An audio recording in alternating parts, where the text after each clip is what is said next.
কে অনেক দোয়া করি এবং তার প্রতি কৃতজ্ঞতা।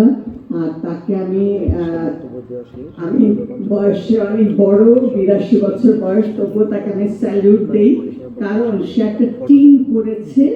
কারণ যে একা যেটা সম্ভব নয়, করেছিলাম 10 মিলে করি কাজ, সেই 10 মিলে সে প্রচন্ড শক্তি নিয়ে আমাদের এই জগৎটাকে এগিয়ে নেবে। সেই জন্য এবং প্রোজন ফিশের যারা কর্ণধার আছেন তাদেরকেও বলি, আপনারা সঠিক লোকটি চয়েস করেছেন, যার নেতৃত্বে আমি মনে করি এই পণ্যটি শুধু এই একটি পণ্য না, আপনাদের অন্যান্য সব পণ্য বাংলাদেশের ঘরে ঘরে পৌঁছে যাবে। কারণ এখন জীবন এত কঠিন হয়ে গেছে, সব বলে গেল সময় হয় না, ইচ্ছা হয় না, কিন্তু আমি বলি, আমি যে আজকে